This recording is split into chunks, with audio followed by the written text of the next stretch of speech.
श्री सच्चिदानंद सद्गुरु साईनाथ महाराज की जय। सद्गुरु श्री साईनाथुनि शरद बाबूजी की जय।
श्री सच्चिदानंद सद्गुरु साईनाथ महाराज की जय। सद्गुरु श्री साईनाथ शरद बाबूजी की जय। శ్రీ సాయినాథాయ నమః. శ్రీ సాయిబాబా సత్య చరిత్ర 18వ అధ్యాయం మదనుగ్రహం.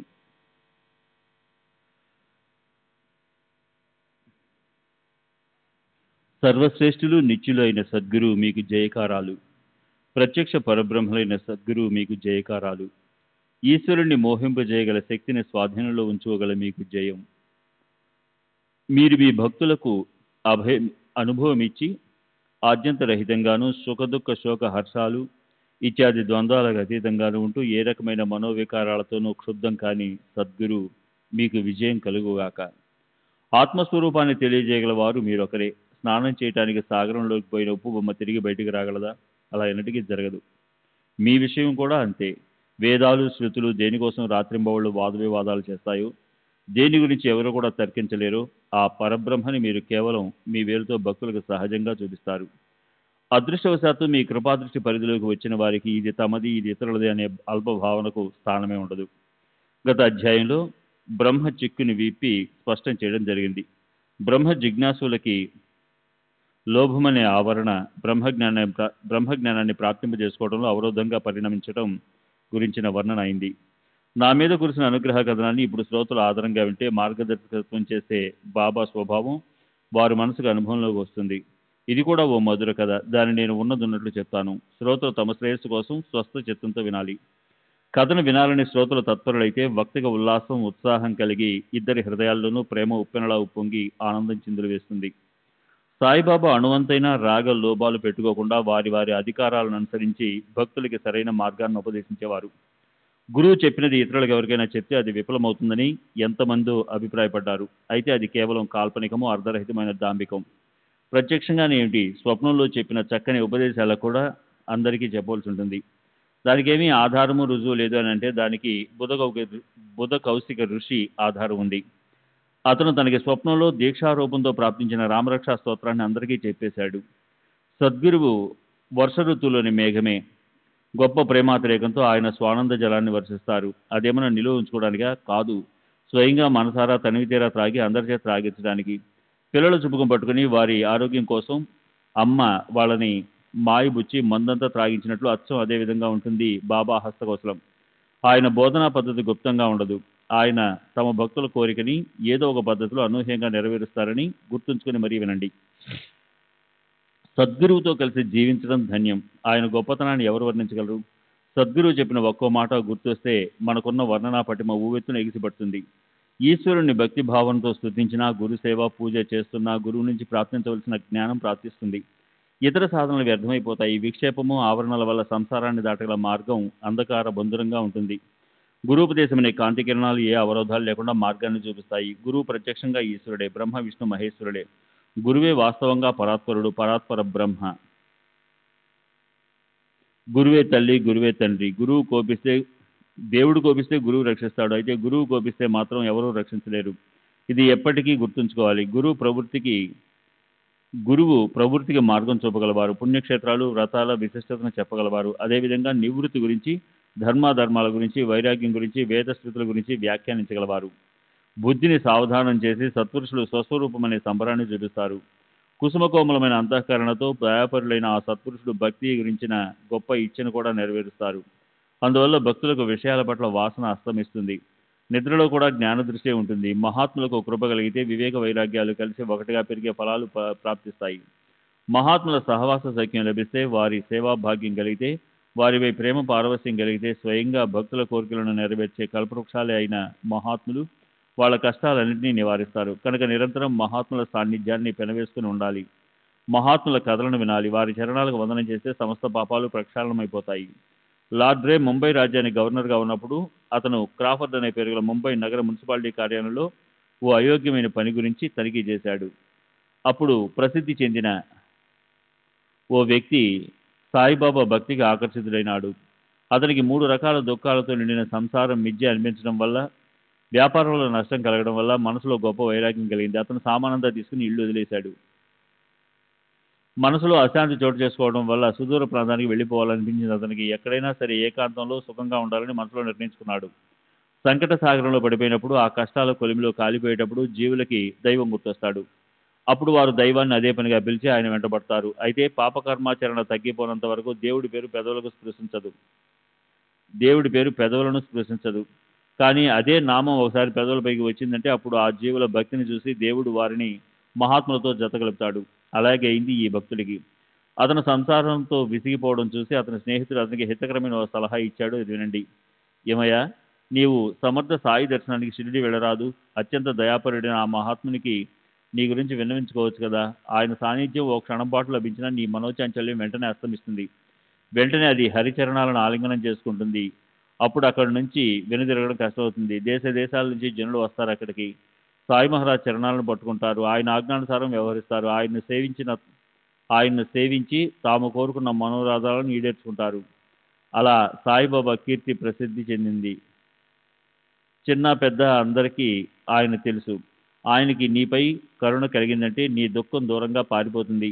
షిరిడి గొప్ప పవిత్ర స్థలం. రాత్రింబవళ్ళు అక్కడికి రాకపోకలు జరుగుతుంటాయి. నీవు కూడా దర్శనం చేసుకుని చూడు.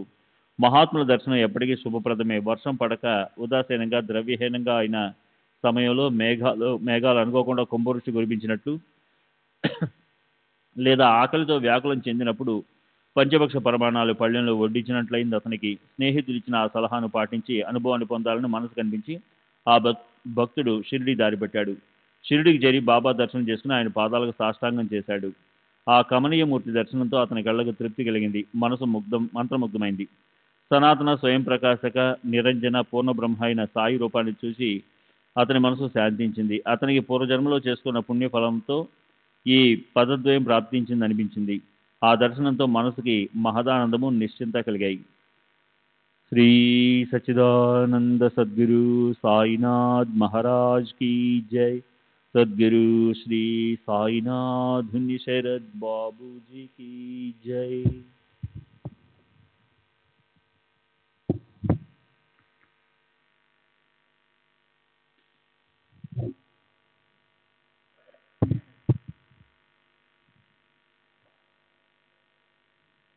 అతని ఇంటి పేరు సాటే. అతని నిశ్చయము అచంచలమైంది. అతను గురుచరిత్ర పారాయణను నియమంగా చేయటం మొదలుపెట్టాడు.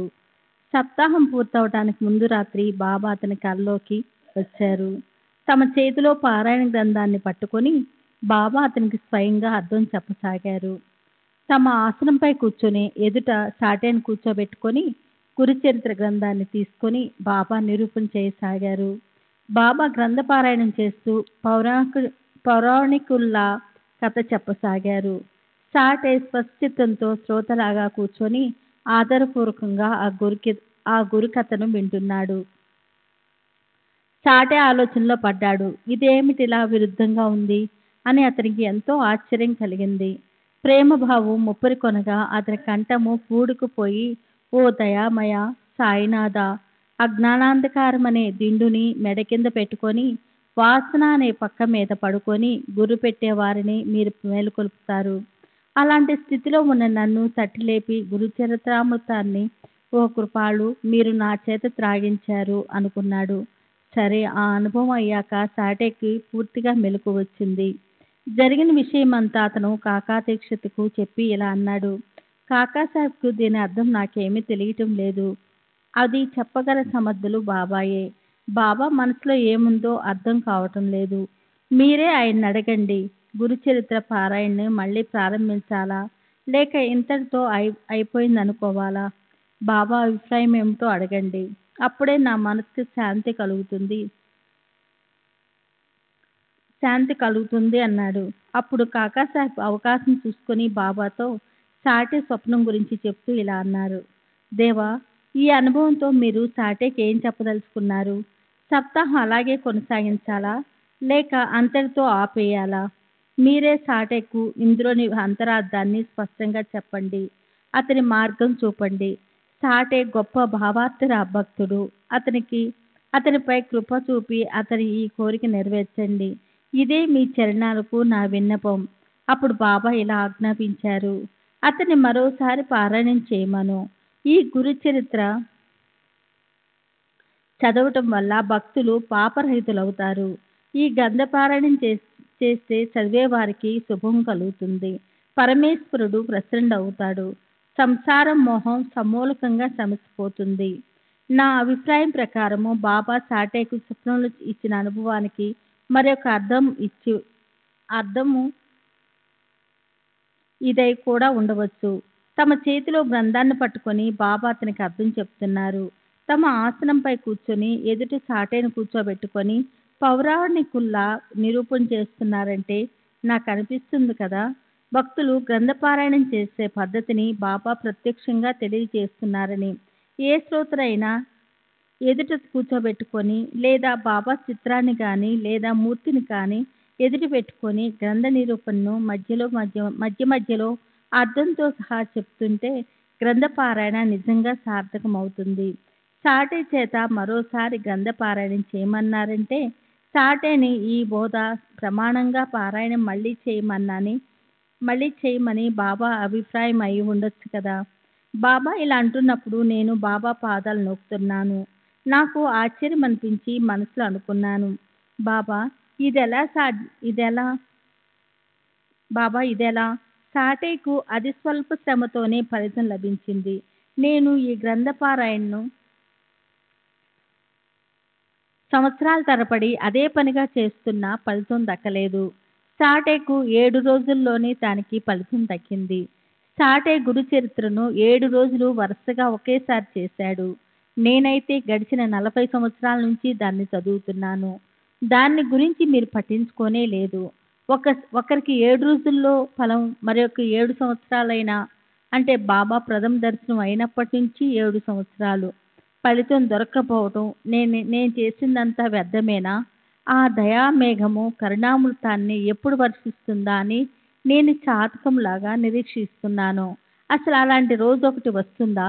ఆ సంత చూడమని ప్రసన్నలై నాకు ఉపదేశం ఇచ్చి నా మనసులోని కోరికను ఎప్పుడు నెరవేరుస్తారు? భక్తవత్సలుడైన శ్రీ గురుసాయి చేసిన చమత్కారం చూడండి. నా మనసులో వచ్చిన ఆలోచన ఆయన వెంటనే తెలుసుకున్నారు. అజ్ఞానం వల్ల అలాంటి కోట్లాను కోట్ల మంచి చెడు వాసనలు మానవుల మనసులను పట్టుకుంటాయి. అదంతా పూర్తిగా బాబాకు తెలుసు.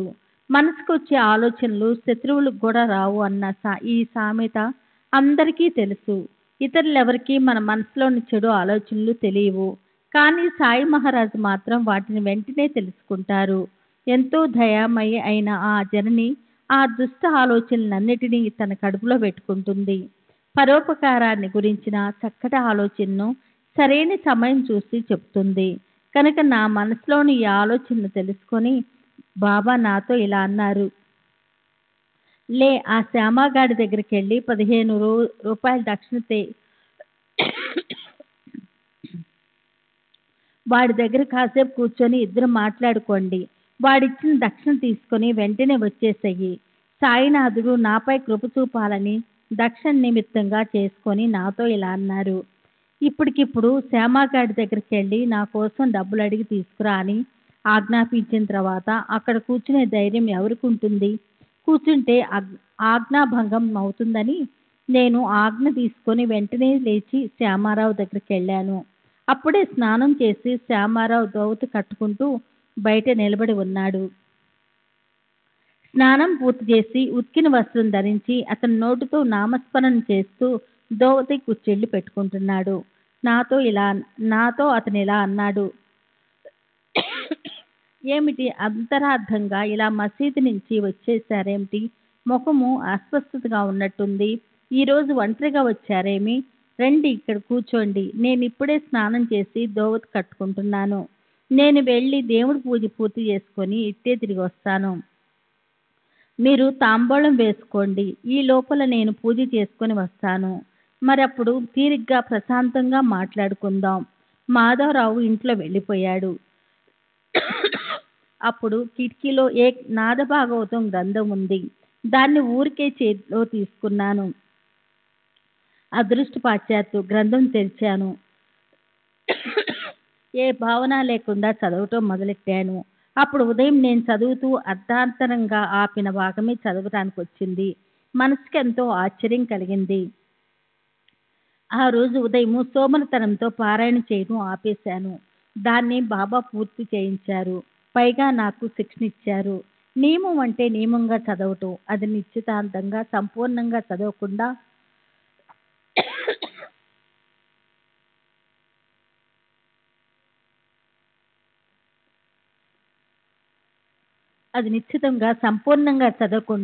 ఈ నియమిత ఉపాసనను అసంపూర్ణంగా ఆపి అలా తమ స్థానం నుంచి కదలకూడదు.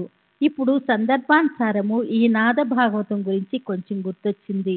దాన్ని ఆపలేము కనుక శ్రోతలు దాన్ని ఆదరపూర్వకంగా వినండి.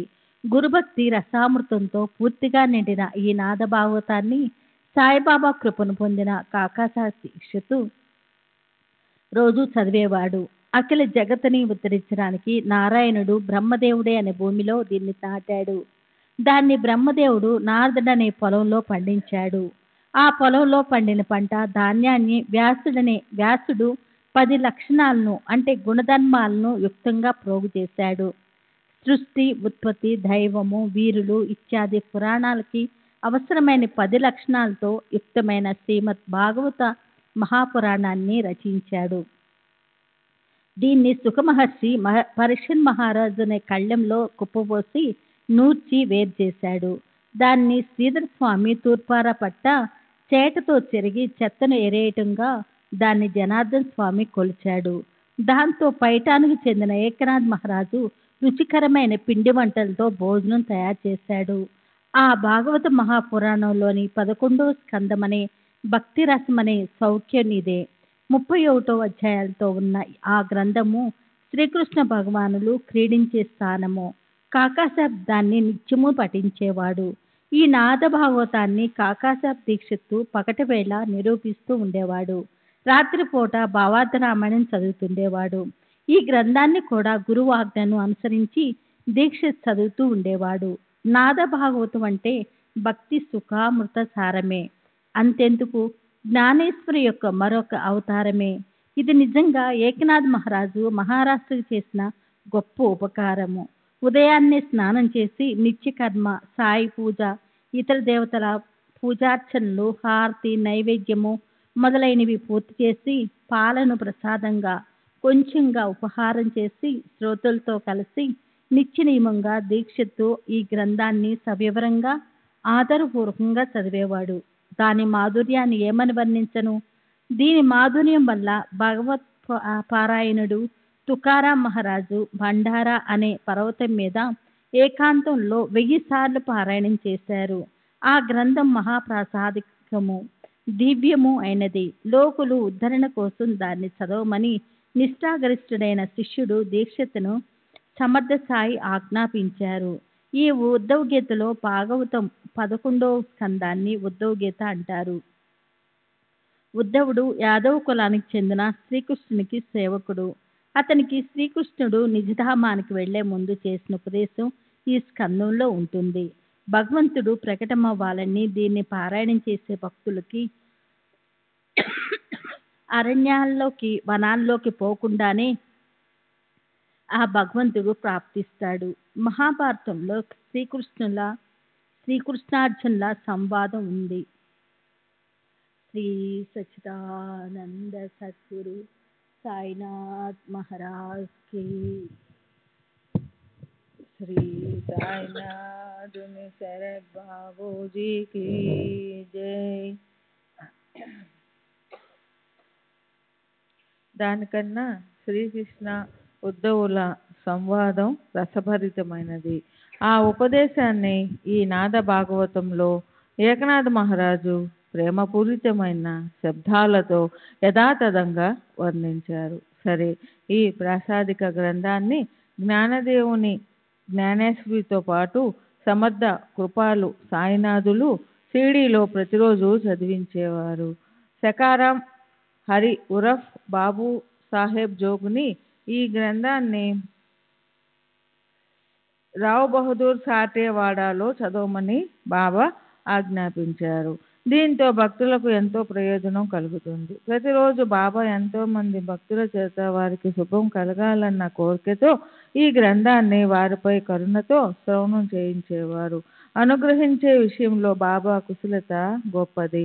భక్తులు దగ్గరలో ఉన్నా లేక దూరంగా ఉన్నా బాబా వారి హృదయాలలో వారి దగ్గరే ఉండి అనేక రకాలుగా వారికి ఉపదేశించేవారు. తాము మసీదులోనే కూర్చొని ఉన్న కొందరిని కొన్ని పనుల్లో నియమించి వారికి తమ శక్తినిచ్చి వాటిని పూర్తి చేయించేవారు. బాబు సాహెబ్ జోగ్ రావ్ బహదూర్ సాటేవాడాలో గ్రంథాన్ని చదవమని చెప్పగా జోగు దాన్ని నియమంగా నిత్యము చదువుతూ ఉంటే శ్రోతలు వినేందుకు వచ్చేవారు. మధ్యాహ్నం భోజనం తర్వాత జోగు కూడా ఎప్పుడూ బాబా వద్దకు వెళ్ళి ఆయన చరణాలకు నమస్కరించి విభూది తీసుకొని గ్రంథం చదివేందుకు అనుమతి అడిగేవాడు. అతను కొన్నిసార్లు జ్ఞానేశ్వరి చదివేవాడు, కొన్నిసార్లు నాద భాగవతాన్ని గొప్ప ఆనందంతో పారాయణం చేసేవాడు, అర్థంతో సహా వ్యాఖ్యానించేవాడు. ఈ ప్రకారంగా జోగుకి గ్రంథ పారాయణానికి అనుమతి ఇచ్చాక బాబా తమని కలవడానికి వచ్చిన భక్తుల్లో ఎందరినో వెంటనే గ్రంథ శ్రవణానికి పంపేవారు. అప్పుడప్పుడు బాబా స్వయంగా చిన్న చిన్న కథలు చెప్తూ ఉండేవారు.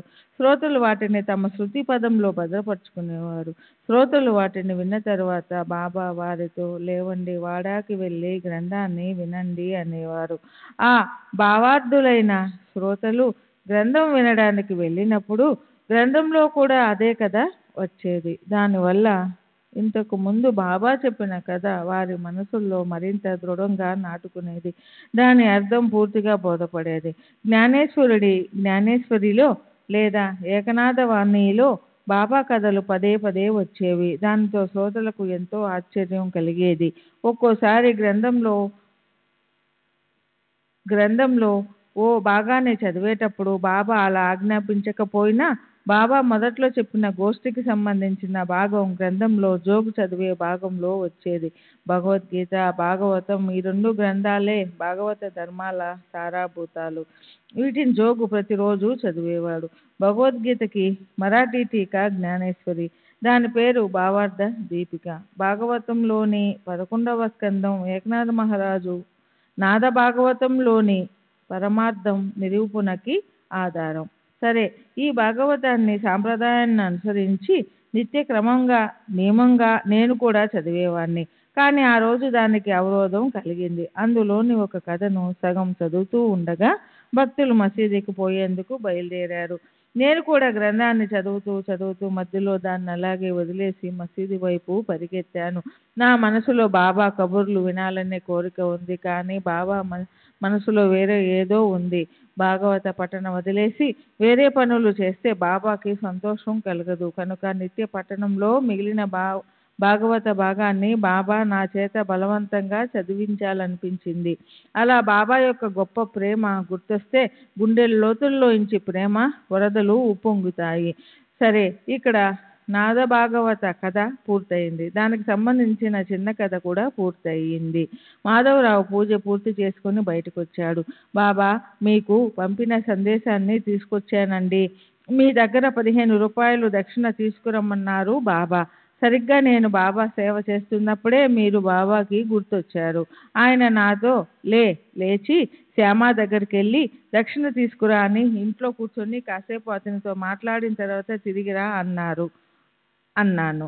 ఇది విని మాధవరావు ఆశ్చర్యచకితుడై ఇలా అన్నాడు, డబ్బుకి బదులు నా నమస్కారాలు తీసుకెళ్ళండి, ఇదే నా దక్షిణ. దానికి నేనన్నాను, సరే, ఇప్పుడు ఈ పని ఒకటయింది. మీ 15 నమస్కారాలు నాతో తీసుకెళ్తాను. కానీ కూర్చొని మాట్లాడండి. ఏం చెప్తారో చెప్పండి. వినాలన్న నా కోరికను తీర్చండి. బాబా పవిత్ర యశోగాథలనే గంగావాహినిలో మునకలు వేసి పాపాలను ప్రక్షాళన చేసుకుందాం. అప్పుడు మాధవరావు, మీరు కూర్చోండి. ఈ దేవుడి ఆట ఇలాగే ఉంటుంది. మీకు కూడా అంతా తెలుసు. క్షణం సేపు విశ్రాంతి తీసుకోండి. ఇవిగో ఆకులు, ఇదిగో కాచు, డబ్బాలో ఒక్క సున్నం ఉన్నాయి. నేను 1 నిమిషంలో తలకి టోపీ పెట్టుకొని వస్తాను. సాయిబాబా లీలలకు పరిమితి లేదు. నేను మీకు ఎన్నని చెప్పను. షిరిడీకి వచ్చినప్పటి నుంచి మీరు ఎన్నో చూశారు. నేను కేవలం చదువులేని పల్లెటూరి వాణ్ణి. మీరందరూ పట్టణంలో ఉండే సురక్షితులైన మానవులు. మీతో ఆయన అతర్క లీలలు నేను ఏమని వర్ణించను అని మాధవరావు ఇంట్లోకి వెళ్ళి దేవుడిపై పూలు చల్లి టోపీ పెట్టుకొని వెంటనే బయటకు వచ్చి నాతో మాట్లాడుతూ కూర్చున్నాడు. ఈ దేవుని లీలలు ఆలోచనకు అందవు. ఆయన చాతుర్యం ఎవరికీ సరిగ్గా అర్థం కాదు. ఆయన ఆటకు అంతులేదు. ఆట ఆడి ఆయన ఆట నుంచి వేరుగా ఉంటారు. మీరు చదువుకున్న భక్తులు, ఒకరికంటే ఒకరు విద్వాంసులు. చదువురాని మాకు బాబా యొక్క ఈ అగాధ చరిత్ర ఎలా అర్థమవుతుంది? ఆయన స్వయంగా తామే చెప్పకుండా నా దగ్గరకు మిమ్మల్ని ఎలా పంపించారు? ఆయన చేతలు ఆయనకే తెలియాలి. ఆయన ఆచరణ మానవుల ఆచరణని పోలి ఉండదు. ఇప్పుడు సందర్భానుసారం ఓ చక్కటి విషయం గుర్తొచ్చింది. అయితే ఆ విషయం చెప్పుకొని కొంచెం కాలక్షేపం చేద్దాం. ప్రత్యక్షంగా నా కళ్ళెదుట జరిగిన దాన్ని చెప్తాను. భక్తుల మనసులో నిశ్చయాన్ని బట్టే బాబా వారి కోరికను నెరవేర్చేవారు. అయితే అప్పుడప్పుడు ఆ మానవులని తీవ్రమైన పరీక్షలకు గురి చేసేవారు. భక్తుల భక్తిని, ప్రేమని పరీక్షించిన తర్వాతే వారికి ఉపదేశించేవారు. ఉపదేశం అన్నమాట చెవిన పడగానే నాకు సాటే గురుచరిత్ర విషయం గుర్తొచ్చింది. నా చిత్తంలో తలుక్కున్న మెరుపు మెరిసినట్లయింది. మసీదులో ఉన్న నన్ను శ్యామ దగ్గరకు పంపించడం అనే బాబా ఉపాయం నా చంచల చిత్తాన్ని స్థిరం చేయడానికి కాదా? బాబా చేతులు విలక్షణం. సరే, ఈ ఆలోచన కలుగగానే నేను దాన్ని మనసులో అలాగే అణిచివేశాను. కథ వినాలనే కోరిక రెట్టింపు అయింది. దాన్ని పూర్తి చేయాలని నేను నిశ్చయించుకున్నాను. అప్పుడు బాబా గురించిన చిన్న చిన్న కథలు చెప్పడం ప్రారంభమయ్యింది. ఆయన భక్త వత్సలత చూసి నాకు ఆనందం కలగసాగింది. తరువాత శ్యామారావు మరో కథ చెప్పాడు. అతను ఇలా అన్నాడు. దేశముఖుల వంశానికి చెందిన స్త్రీ ఒక ఆమె ఉండేది. ఆమె మనసులో సత్పురుషులను చూడాలనే కోరిక ఉండేది. సాయిబాబా కీర్తిని విని సంగమనేరులోని జనులతో కలిసి ఆమె బాబా దర్శనం చేసుకోవాలనే కోరికతో షిరిడీ వచ్చింది. ఈమె కషాబా దేశ్ముఖ్ తల్లి. ఆమె పేరు రాధాబాయి. సాయిబాబా చరణాల్లో భక్తిని పెట్టి ఆమె ఆయన దర్శనం చేసుకుంది. దర్శనం యథావిధిగా అయింది. దారిలో కలిగిన అలసట పోయింది. శ్రీవారి పాదాలపై ప్రేమ కలిగింది. ఆమెకు తన తీవ్ర ఇచ్చ జ్ఞాపకం వచ్చింది. ఆమె మనసులో ఉన్న తీవ్ర ఇచ్చ ఏమిటంటే శ్రీ సాయిబాబాని తన గురువుగా చేసుకోవడం. అలా చేస్తే ఆయన యోగ్యమైన ఉపదేశం చేస్తారు. దాంతో తను పరమార్థాన్ని పొందుతుంది. ఆమె వయసులో ఎంతో వృద్ధురాలు. ఆమెకు బాబా మీద అత్యంత నిష్ట ఉండేది. బాబా నుంచి ఎలాగైనా సరే ఉపదేశం పొందాలి అని ఆమె మనసులో తీవ్ర నిశ్చయం చేసుకుంది. తనపై కృప చూపి ఒక మంత్రాన్ని తన చెవిలో చెప్పనంత వరకు షిరిడీ వదిలేసి వేరే చోటికి పోరాదని నిశ్చయించుకుంది. శ్రీ సాయిబాబా నోటు నుంచి తప్పక మంత్రం తీసుకుంటాను. ఇతరుల దగ్గర నుంచి తీసుకున్నవి పవిత్రమైనవి కావు. శ్రీ సాయిబాబా పుణ్యాత్ములు, గొప్ప మహాత్ములు. ఆయనే నాపై అనుగ్రహం చూపిస్తారు అని అంతఃకరణంలో దృఢంగా నిశ్చయించుకొని ఆమె అన్నము నీళ్లు మానేసి భీష్మించి కూర్చునింది. అసలే ఆమె వృద్ధురాలు. కడుపులో అనువంతైన ఆహారం లేదు. పచ్చి మంచినీళ్ళైనా ముట్టుకోలేదు. ఉపదేశం మీద అపరిమిత శ్రద్ధ. వృద్ధురాలు 3 రోజులు రాత్రింబవళ్ళు ఉపవాసంతో ఉంది. బాబా ఉపదేశించినంత వరకు ఆమె అన్నపానీయాలు వదిలేసి పట్టుదలగా కూర్చోవాలని, మంత్రోపదేశం లేకపోతే షిరిడీకి వచ్చి వెళ్ళడంలో అర్థం లేదని అనుకున్నది. బస్సులోని ఆమె నిరాహార దీక్ష పట్టడం వల్ల చాలా కఠిన సందర్భం ఎదురైంది. అన్నం నీళ్లు వదిలేసి ఆమె 3 రోజులు అలా ఉండిపోయింది. ఆ దేశముఖ శ్రీ నీరసించి ఉదాసీనంగా అయిపోయింది. ఈ దురదృష్టవంతురాల్ని ఏమనాలి? ఈ వృద్ధురాలికి చావన్న భయం లేదేం అనుకుంటూ మాధవరావు ఇది మంచిది కాదనుకున్నాడు. అప్పుడు అతను మసీదులో బాబా వద్ద కూర్చొని ఉన్నాడు. బాబా అతన్ని రోజులాగే కుశల ప్రశ్నలేశారు.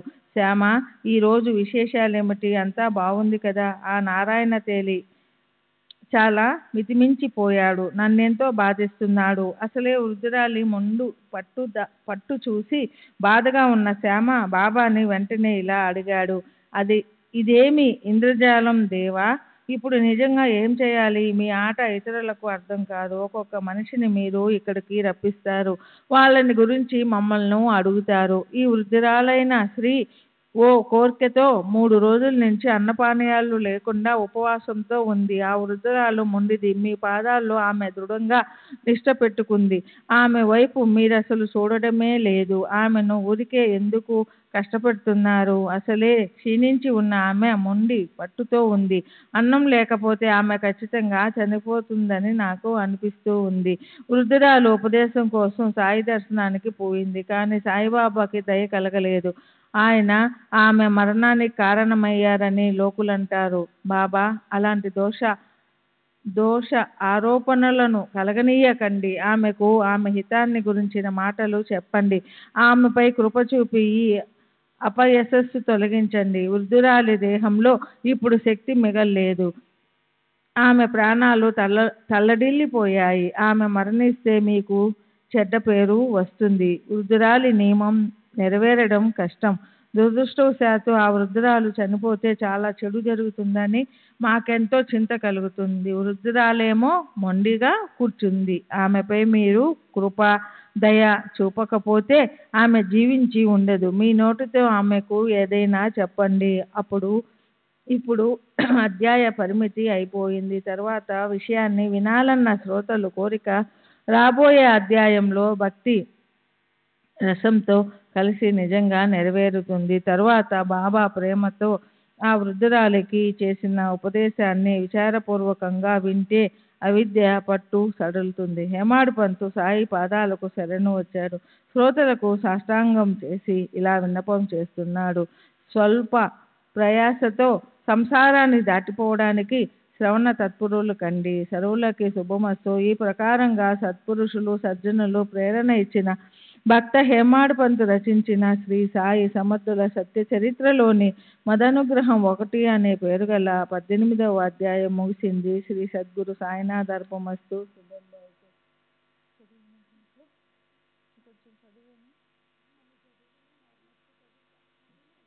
శ్రీ సచ్చిదానంద సద్గురు సాయినాథ్ మహారాజ్ की जय. శరత్ బాబూజీకి జై. 19వ అధ్యాయం మదన అనుగ్రహం 2. నా మీద అంటే స్వయంగా హేమాడ్ పంత్ మీద కురిసిన కృపా ప్రసాద వర్ణన 2వ భాగం. శ్రీ గణేశునికి నమస్కారం, శ్రీ సరస్వతీదేవికి నమస్కారం, శ్రీ గురు మహారాజుకి నమస్కారం, శ్రీ కులదేవతకు నమస్కారం, శ్రీ సీతారామచంద్రులకు నమస్కారం, శ్రీ సద్గురు సాయినాథునికి నమస్కారం. సాయి సూక్ష్మం కన్నా అతి సూక్ష్మం, స్థూలం కన్నా అత్యంత స్థూలం. బ్రహ్మదేవుడి నుంచి అతి సూక్ష్మమైన మొక్క వరకు అన్ని రకాల వస్తువులు ఆయనే. అలాంటి సద్వస్తువుకి రంగుని, రూపాన్ని, ఏదో ఆకారాన్ని ఇచ్చి కళ్ళతో చూడాలని అంతఃకరణలో వాంఛ కలిగింది. సూర్యోపాసకులు దీపపు ఒత్తిని వెలిగించి సూర్యుడికి భక్తిభావంతో ఆర్తిస్తారు. లేదా గణపతి భక్తుల బెల్లంతో గణపతిని చేసి ఆ బెల్లాన్ని ఆయనకి నైవేద్యం ఇస్తారు. కొందరు మహాసాగరం నుంచి దోశలతో నీరు తీసుకుని దానికి ఆర్ఘ్యమిస్తారు. ఇదంతా పైకి చూడ్డానికి యోగ్యం అనిపించదు. అయితే సూర్య భగవానుడు, సాగరుడు వీరు ఎంతో ఉదార చిత్తంతో ఉండటం వల్ల భక్తుల భావాన్ని చూస్తారు. వారు ఉచితాలను ఏమీ పట్టించుకోరు. భక్తులను గౌరవించటమే వారి కోరిక. సమానశీలే వ్యసనేషు సఖ్యం. ఒకేలాంటి స్వభావం లేదా వ్యసనం లేదా ఇష్టాలు కలిగి ఉన్న వారికి మైత్రి ఉండటం అది ఒకవేళ సామాన్య నియమం అయినప్పటికీ దేహము ఆత్మ ఏకత్రంగా ఉండటం అనేది గొప్ప అసలనేటువంటిది అపవాదమే. స్వాభావికంగా ఒకదానికొకటి ఎంతో వేరుగా ఉన్నప్పటికీ ఆ రెండింటికి మైత్రి ఆశ్చర్యకరం. ఒకటి లేకుండా మరొకటి ఉండదు. అవి ఒక్క క్షణమైనా వేరుగా ఉండవు. ఈ దేహం నాశనవంతమైనది. ఆత్మస్థితి ఏ రకమైన తేడా లేదా మార్పు లేకుండా ఉంటుంది, ఎన్నటికీ నశించదు. ఈ రెండిటికి ప్రేమ అపరిమితం. అందువల్లే సంసార చక్రంలో మళ్ళీ మళ్ళీ మానవులు పరిభ్రమించవలసి వస్తుంది. ఆత్మ ఒక గొప్ప శక్తి. దీనికన్నా అవ్యాకృతం ఇంద్రియాలకు స్పష్టంగా కనిపించింది. అంటే సూక్ష్మంగా ఉండేదే ఆకాశం, ప్రకృతి లేదా అవ్యక్తం. దాన్నే మాయ అని కూడా అంటారు. వీటన్నిటికన్నా పురుషుడు సూక్ష్మంగా ఉంటాడు. అక్కడ సమస్త ఇంద్రియాలు విశ్రాంతిగా ఉంటాయి. సర్వుల అంతిమగతి శుద్ధ బ్రహ్మాత్మని. అలా ఆత్మ స్వతహాగా నిర్వికారి. అది స్ఫటికంలాగా దోషరహితంగా ఉండి సంసారంలో మాయతో కర్మలతో బంధింపబడినట్లు కనిపిస్తుంది. స్ఫటికం ఎరుపుతో ఎర్రగా, నలుపుతో నల్లగా, పసుపుతో పచ్చగా కనిపిస్తుంది. అయితే మూలంలో అన్ని రంగుల నుంచి వేరుగా, స్థిరత్వం లేకుండా నిర్మలంగా ఉంటుంది. దూరంగా మైదానంలో మృగజలం ఉందనిపిస్తుంది. ముచ్చపు చిప్పు వద్ద తలతలమనే వెండి భాసిస్తుంది. త్రాటి చుట్టని చూసి ఉరికే సర్పం అనే మిథ్యాభ్రాంతి కలుగుతుంది. త్రాటి మీద సర్పం ఆరోపణ వస్తుతః ఆధారం లేకుండా పొరపాటున అయినట్లే, అలాగే నేను దేహమై ఉన్నాను అభిమానం మూలంలో ముక్త స్థితిలో ఉన్న ఆత్మకు మిథ్యాబంధనాన్ని తీసుకొస్తుంది. దేహము, ఇంద్రియాలు, మనస్సు, ప్రాణము వీటి నుంచి ఆత్మ అన్య గుణధర్మంలో ఉంటుంది. అది తన తేజస్సుతో ప్రకాశిస్తుంది. అది శుద్ధ చైతన్య యుక్తంగా ఆకార వికార రహితంగా ఉంటుంది. దేహము, బుద్ధి, మనస్సు వీటిపై అభిమానం ఉన్నంత వరకు కర్తృత్వం, భోక్తృత్వం ఉంటుంది. జ్ఞానం ఆపగలిగినది కాదు. మర్రి బీజం ఎంత సూక్ష్మంగా అయితే దాని గర్భంలో సంపూర్ణంగా వృక్షం యొక్క శక్తి నిల్వ ఉంటుంది. ఆ వృక్షం కడుపులో లెక్కలేనన్ని గింజలుంటాయి. ఆ బీజాల్లో కోటాది వృక్షాలుంటాయి. అది బీజ ఏకలే, బీజ అంకురులే, ఏకా బీజ కోటి తరు కోటి కోటి. ఆ ప్రకారంగా మర్రి చెట్టు ప్రతి ఒక్క బీజం కడుపులో ఒక్కొక్కడిని మర్రి వృక్షం తయారవుతుంది. ఆ అనుభవం సృష్టినాశ పర్యంతం అవుతూ ఉంటుంది. ఈ విశ్వంలో కూడా అలాగే జరుగుతూ ఉంటుంది అని చక్కగా గుర్తుపెట్టుకొని చూడాలి. శాశ్వత తత్వాన్ని, నిర్భయత్వాన్ని, ముక్తతను, స్వతంత్రతను, పరమాత్మను ప్రాప్తింప చేసుకోవటంలో జన్మకు సఫలత కలుగుతుంది. మానవ జీవితానికి అంతిమ ధ్యేయం అదే. జ్ఞానం లేకపోతే మోక్షం ఉండదు. విరక్తి లేకుండా జ్ఞానం ప్రాప్తించదు. ప్రపంచం అనిత్యమని అనిపించినంత వరకు విరక్తి కల్పన స్ఫురించదు. అయితే ఈ ప్రపంచం అనిత్యం అనిపించటంలో జగత్తు అస్తిత్వం దృష్టికి అగుపిస్తుంది. బాటసారి ఆశ్చర్యపోతారు. అతనికి ఎటు పోవాలో తెలియదు. విశ్వాభావం అలా ఉంటుంది. శుద్ధ జ్ఞాన స్వరూప పరమాత్మలో మాయ మిథ్యా విలాసం ఉంటుంది. అది ప్రపంచంలో ఉద్భవించిన స్వప్నం యొక్క దృశ్యమే. దానికోసమే ఊరికే ఎందుకు బాధపడాలి?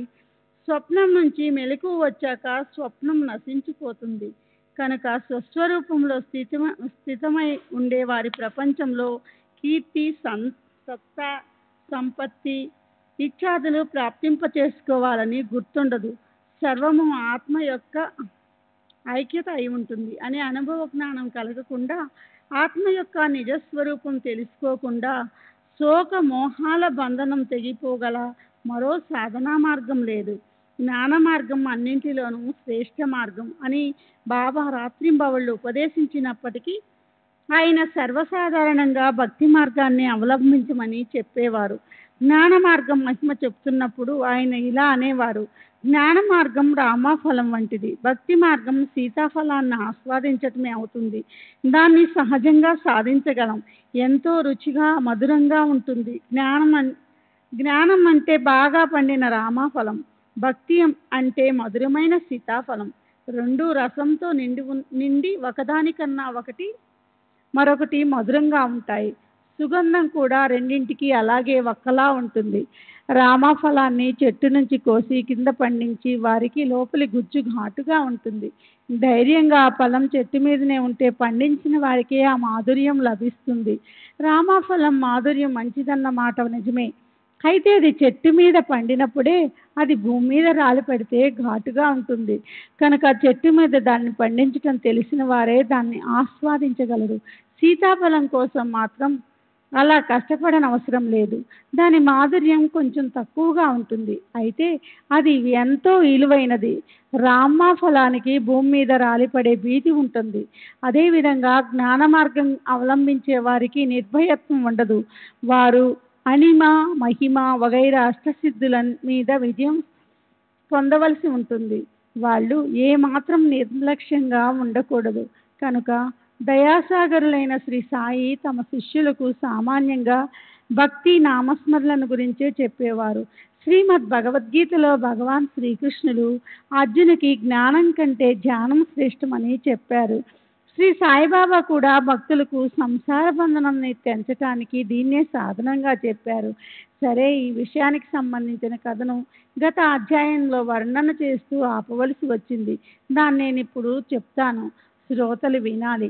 వయోవృద్ధురాలైన ఒక ఆమె వార్ధక్యంతో శక్తంతా క్షీణించిపోయి ఎంతో సంకటాలతో ఉంది. ఆమె సాయిబాబాను మంత్రం అడగటానికి అన్నపానాలు మానివేయాలని వ్రతం మొదలుపెట్టింది.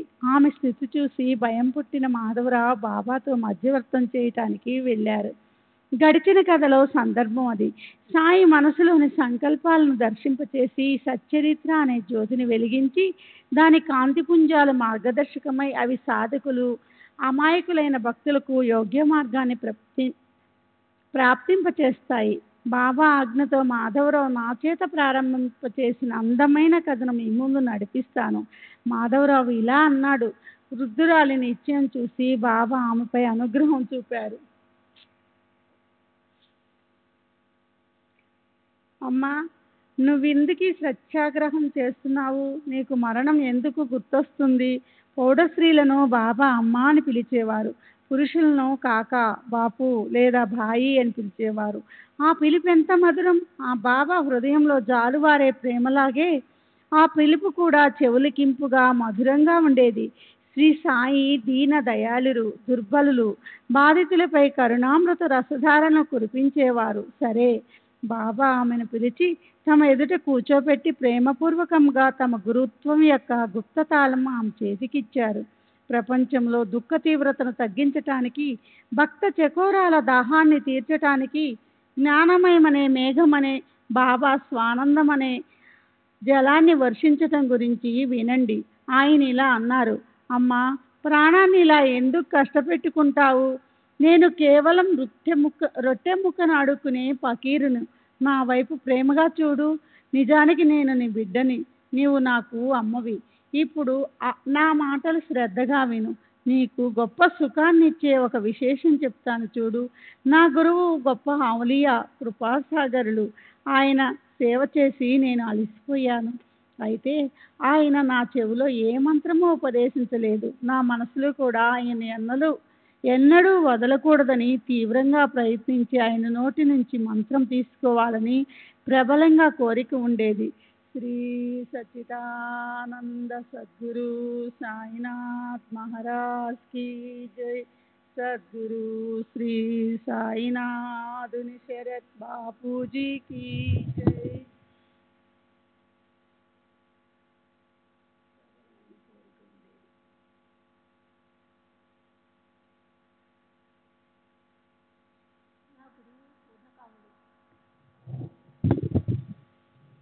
నా గురువు పూర్ణకాములు, సర్వ ఇచ్చలు ఆకాంక్షలు నెరవేరినవారు.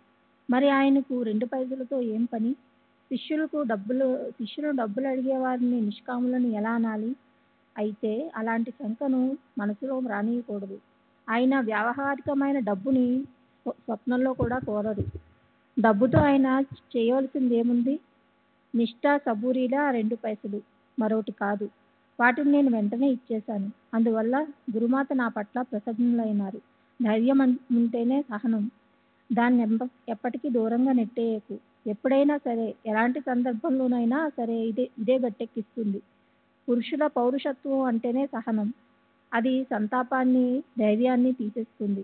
యుక్తి ప్రయోక్తులతో సంకటాలు నివారిస్తుంది. సమస్త భయాలని పక్కకు నెట్టేస్తుంది. సహనం కావలసినంత కీర్తిని కలిగిస్తుంది. ఆపదలను అవతలకు తరిమేస్తుంది.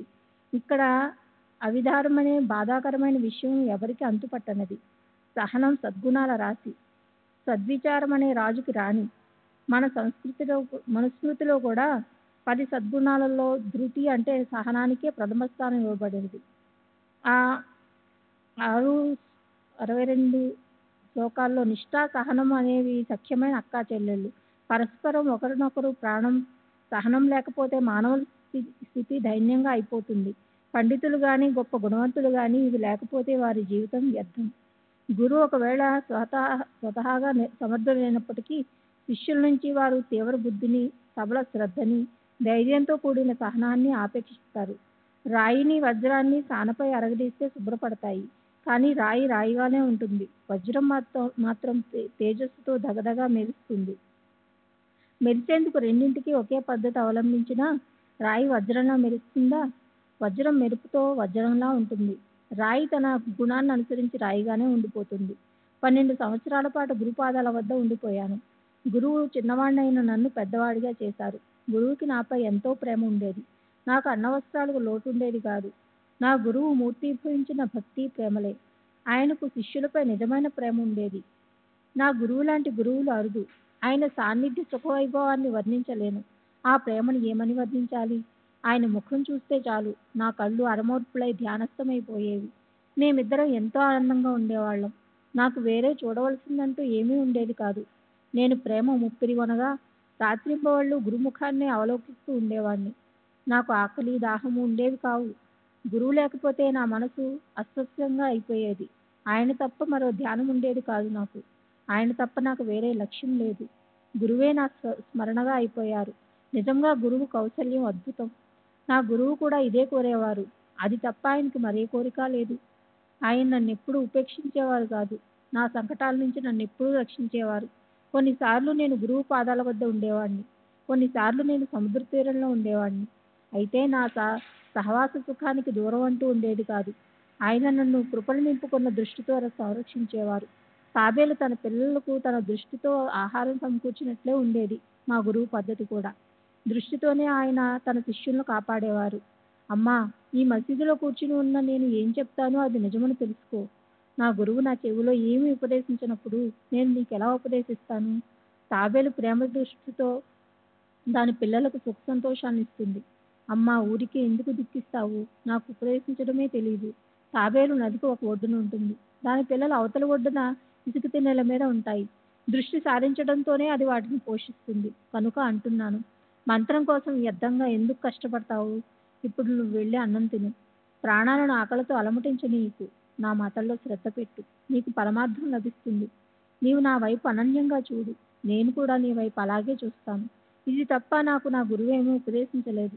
సాధన సంపన్నత, జ్ఞానప్రాప్తికి 4 సాధనలు అంటే వివేక, వైరాగ్య, సమాధి, షట్సంపత్తి, ముముక్షత్వాలను లభింపజేసుకోవడం అవసరం లేదు. 6 శాస్త్రాలకు చెందిన నైపుణ్యంతో పని లేదు. కేవలం గురువే కర్త, గురువే హర్త అన్న ఒక్క విశ్వాసం చాలు.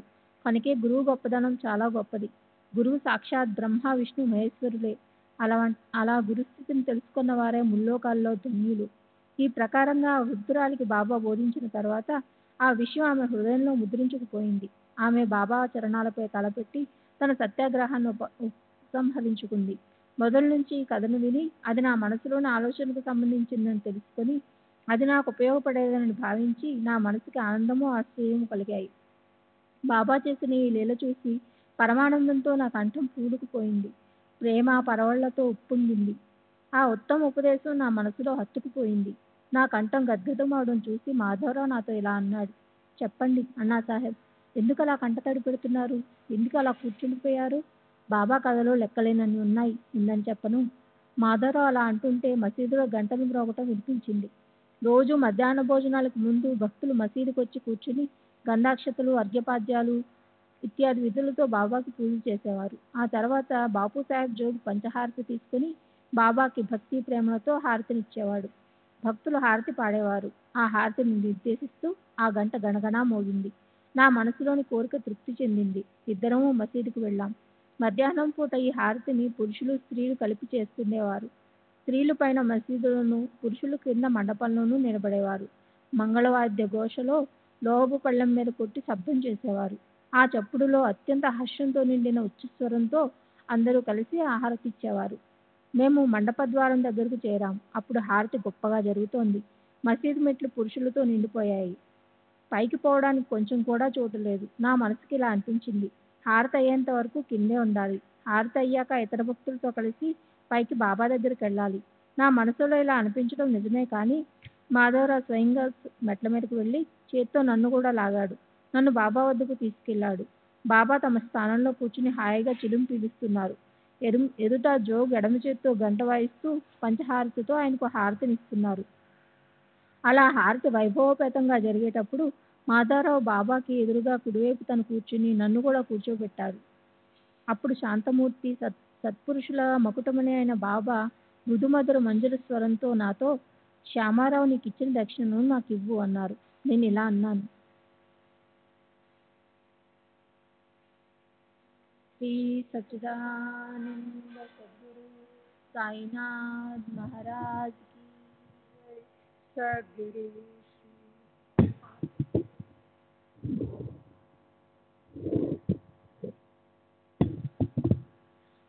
బాబా, ఈ శ్యామలరావు ఇక్కడే ఉన్నాడు. అతను దక్షిణ బదులు నమస్కారాలిచ్చి, ఇవే నా 15 రూపాయలు, ఇవి బాబాకి ఇవ్వు అన్నాను. అందుకు బాబా ఇలా అన్నారు, సరే వాటినివ్వు. ఏదైనా మాట్లాడుకున్నారా? ఇద్దరు ఏమైనా అనుకున్నారా? మీరు ఏం మాట్లాడుకున్నారో అదంతా నాకు ఇప్పుడు చెప్పు. నమస్కారాల సంగతి అట్లుండని, అతనితో ఏం మాట్లాడావో అదంతా పూర్తిగా నాకు వినిపించు. ఆ విషయాలు చెప్పాలని నాకెంతో కోరికగా ఉంది. కడుపులో ఆనందం ఇమడటలేదు. హారతి ఎంతో గట్టిగా పాడుతున్నప్పటికీ ఆ పరమానందం నా పెదవుల నుంచి బయటపడింది. తలగడకి చేరగలబడి కూర్చున్న బాబా నా మాటలు వినేందుకు ముందుకు వంగారు. నేను కూడా ముఖం ముందుకు వంచి చెప్పడం మొదలుపెట్టాను. బాబా, అక్కడ జరిగినవన్నీ నా మనసుకి మధురంగా అనిపించాయి. అందులో ఆ వృద్ధురాలి కథ ఎంతో అద్భుతంగా అనిపించింది. బాబా శ్యామలరావు ఈ కథ చెప్పినప్పుడు మీ కరుణ నాకు కనిపించింది. ఈ కథారూపంతో మీరు నాపై అనుగ్రహం చూపినట్లు నాకు నిశ్చయం కలిగింది. దానికి బాబా ఎంతో ఉత్సాహంతో, ఆ కథంతా పూర్తిగా చెప్పు, ఆ అద్భుతం ఏమిటో, ఆ అనుగ్రహం ఏమిటో చూద్దామన్నారు. ఆ సంగతి నేను ఇప్పుడే విన్నాను. అది నా మనసులో గాఢంగా ముద్రించుకుపోయింది. దాన్ని నేను ఆపకుండా బాబాకి చెప్పేశాను అని అది విని బాబా మనోవృత్తి ప్రసన్నంగా కనిపించింది. ఈ ప్రకారంగా జరిగిందంతా నేను చెప్పాను. బాబా కూడా దాన్ని శ్రద్ధగా విన్నారు. వెంటనే ఆయన నాతో ఇలా అన్నారు, ఇది గొప్ప అమూల్యమైనది, దీన్ని బాగా గుర్తుంచుకో. తరువాత ఎంతో ఉల్లాసంగా మళ్ళీ ఆయన ఇలా ప్రశ్నించాడు, ఈ సంగతి ఎంత మధురంగా ఉంది, నీ మనసులో అది బాగా నాటుకుపోయింది కదా, నిజంగా దాని అర్థమేమిటో నీకు బోధపడిందా? నేనిలా అన్నాను, బాబా, ఈ కథ వినడంతో నాకు శాంతి కలిగింది. నా మనసులోని పీడ దూరమయ్యింది. నాకు నిశ్చిత మార్గం తెలిసిపోయింది. దానికి సాయిబాబా ఇలా అన్నారు, నా పద్ధతి విలక్షణమైనది. ఈ ఒక్క సంగతి మనసులో పెట్టుకుంటే గొప్ప ఉపకారం జరుగుతుంది. ఆత్మకు సంబంధించిన అనుభవజన్య జ్ఞానాన్ని ప్రాప్తింప చేసుకోవడం, దానికోసం దాన్నే ధ్యానించటం, ఇదే ఆత్మానుష్ఠానం. దాని ప్రీతి కోసం చేసే పని అవుతుంది. అందువల్ల వృత్తికి తృప్తి కలుగుతుంది. సర్వ ఇచ్ఛాల నుంచి ముక్తి కలిగి సర్వ ప్రాణుల్లో ఉండే పరమేశ్వర్ని మనసులోకి ధ్యానిస్తే ధ్యానం చక్కగా జరిగి ప్రాప్తించవలసి వస్తుంది. కేవల మూర్తిమంతమైన జ్ఞానం, చైతన్యం లేదా అత్యంత ఆనందకరమైన నా స్వరూపాన్ని తెలుసుకోవాలి. దాన్నే నిత్యము ధ్యానించాలి. ఇది నా నిరాకార నిర్గుణ రూప ధ్యానం. సాధించలేకపోతే నా సగుణ సాకార రూపాన్ని గుర్తుకు తెచ్చుకొని నకసిక పర్యంతం నన్ను రాత్రింబవళ్ళు మనసులో పెట్టుకోవాలి. అలా నా ధ్యానం చేస్తూ ఉండగా వృత్తి ఏకాగ్రతమై ధ్యానము, ధ్యేయము, స్పృహ నశించిపోతుంది. ఈ ప్రకారంగా ఈ మూడింటి సముదాయం నశించిపోతే ధ్యానం చేసే వారికి అత్యంత చైతన్యం ప్రాప్తిస్తుంది. ఇదే ధ్యానం చేయడానికి అంతిమ లక్ష్యం. దానివల్లే బ్రహ్మతో ఐక్యత మీకు ప్రాప్తిస్తుంది. తాబేలు యువతలి తీరంలో ఉంటుంది, పిల్లలు అవతలి తీరంలో ఉంటాయి. వాటికి పాలు లేదా తల్లి వడి లభించవు. అయితే కేవలం తల్లి దృష్టే ఆ పిల్లలను పోషిస్తుంది. పిల్లలు ఆ తల్లిని సదా ధ్యానిస్తుండవలసి వస్తుంది. అంతకంటే మరొకటి ఏమీ చేయనవసరం లేదు. వాటికి పాలు, మేత లేక అన్నము అవసరం లేదు. తల్లి వైపు చూడడమే అదే వాటికి పోషణ. తాబేలు పిల్లలకేసి తిరిగి చూడడం ప్రత్యక్షంగా అమృత దృష్టే. దానివల్ల పిల్లలకు స్వానంద రూప పోషణం అనే లాభం కలుగుతుంది. అలాగే శిష్యుడికి కూడా గురువుతో ఏకరూపుడయ్యే లబ్ధి కలుగుతుంది. ఈ ప్రకారంగా సాయిబాబా నోటి నుంచి మాటలు వెలువడినప్పుడు హారతి కూడా అయిపోయింది. అందరూ శ్రీ సచ్చిదానంద సద్గురు సాయినాథ్ మహారాజుకి జై అని అరిచారు. నీరాజనం చూపించే విధి పూర్తయింది. హారతి కూడా పద్ధతి ప్రకారం ముగిసింది. బాపూసాహెబ్ జోగు తమకు కలకండ అర్పించడానికి వచ్చినప్పుడు బాబా తమ దోసిలి దోచారు. అందులో జోగు నియమానుసారం దోసిడి కలకండను ప్రేమతో సమర్పించి నమస్కరించారు. బాబా ఆ కలకండ మొత్తం నా చేతిలో పోసి ఇలా అన్నారు, నే చెప్పిన విషయాన్ని గుర్తుంచుకుంటే నీ స్థితి కలకండలా అవుతుంది. దానికి నేను బాబాకు నమస్కరించి వారి కృపను కోరాను. ఈ ఆశీర్వాదమే నాకు చాలు, నన్ను రక్షించండి. దానికి సాయిబాబా ఇలా అన్నారు, ఈ కథను విని దాన్ని మననం చెయ్యాలి, దాన్ని మళ్ళీ మళ్ళీ చింతన చెయ్యాలి. అంటే దీన్ని చక్కగా గుర్తుంచుకొని మనసులో పెట్టుకుంటే అత్యంత ఆనందం ప్రాప్తిస్తుంది. ఈ ప్రకారంగా నీవు విన్నదంతా నీ మనసులో ఉంచుకుంటే నీకు శ్రేయస్సు కలిగి నీ పాపాలన్నీ ప్రక్షాళనమైపోతాయి. సుడిగాలి వచ్చినప్పుడు సముద్రంలోని అలలు పైకెగిసి పడతాయి. అసంఖ్యాకంగా బుడగలతో పాటు నురగ తీరానికి వస్తుంది. అలలు, బుడుగలు, నురుగు, సుడిగుండాలు ఇవన్నీ ఒక్క నీటి యొక్క అనేక రూపాలు. ఇదంతా దృష్టిభ్రమే. గాలి శాంతిస్తే అవి కరిగిపోతాయి. ఎందుకు ఇలా జరిగింది? ఇవన్నీ సర్వనాశనం అయ్యాయనుకోవాలా? అయితే ఇదంతా మాయ, అదే ఆట అని ఊరకే వచ్చిపోయేవే అని తెలుసుకోవాలి. సృష్టికి కూడా అలాగే సృష్టి లయము ఉంటాయి. కనుక వివేక సంపన్నులకి వాటిపై ఆసక్తి ఉండదు. వారు నాశవంతమైన వస్తువులపై ఆసక్తి పెట్టుకోరు, శాశ్వత వస్తువులను పొందుతారు. జ్ఞానం కంటే ధ్యానం గొప్పది, కానీ దానికోసం యథార్థ జ్ఞానం కావాలి. శ్రీ సచ్చిదానంద సద్గురు సాయినాథ్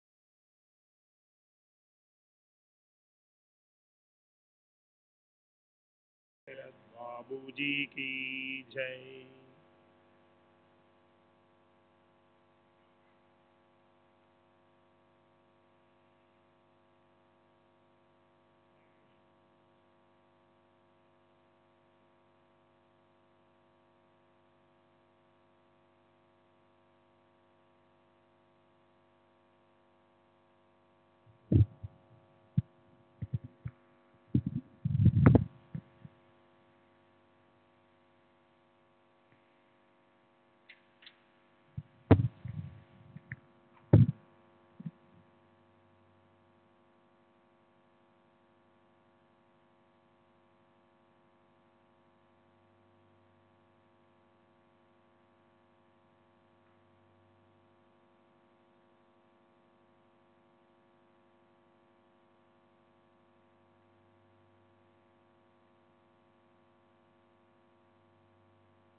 श्री सच्चिदानंद सद्गुरु साईनाथ महाराज की जय.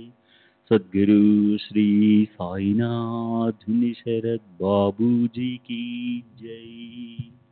साई रहम नजर करना, बच्चों का पालन करना.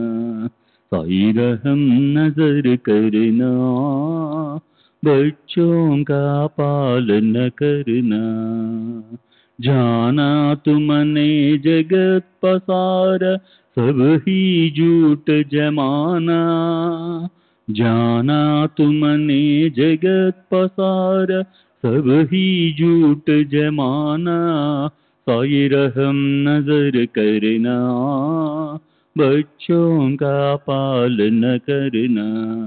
साई रहम नजर करना, बच्चों का पालन करना. मैं अंधा हूँ बंदा आपका, मुझसे पथ दिखलाना.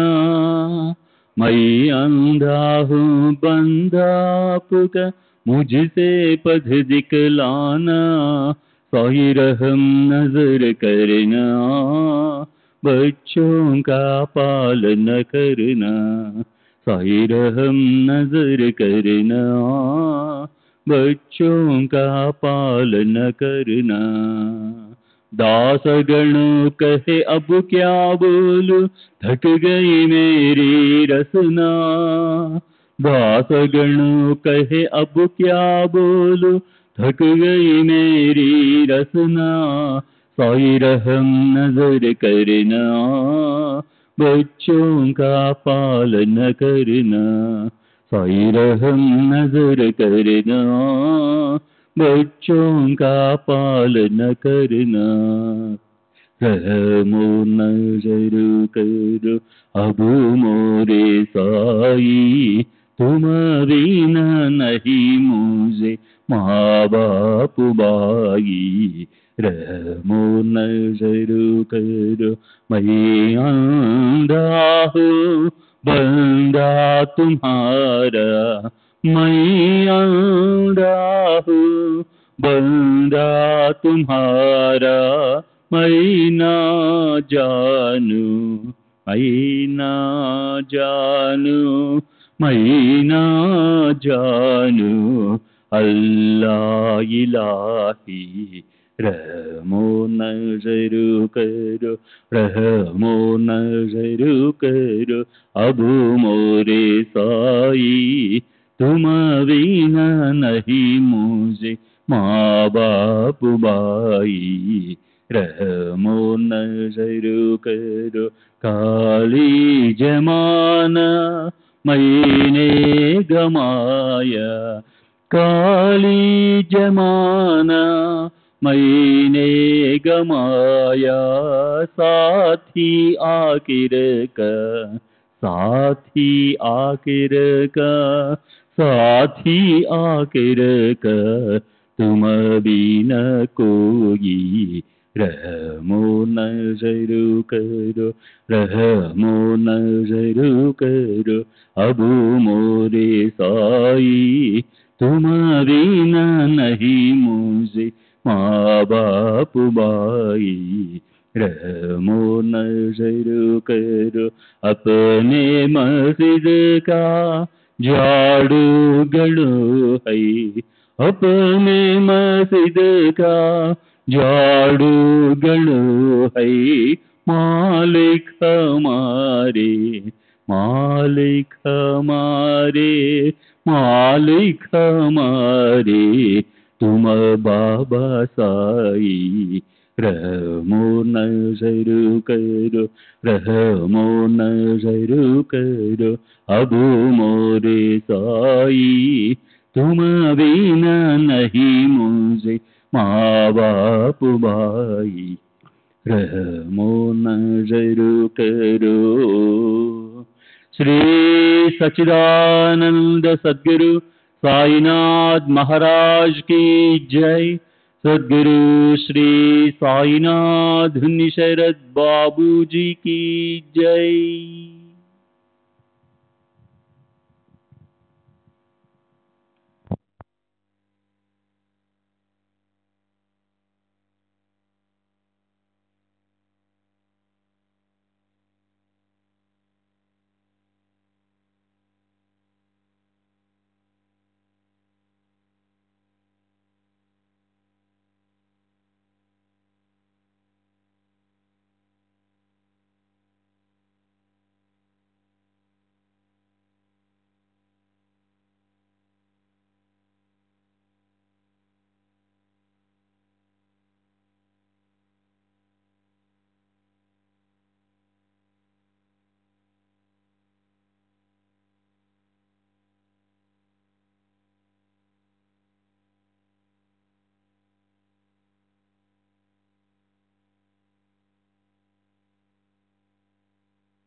श्री सच्चिदानंद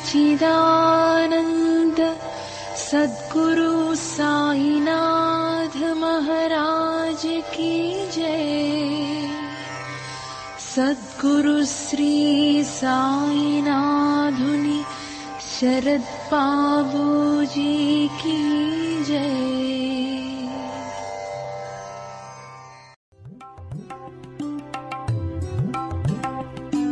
साई बाबा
సాయి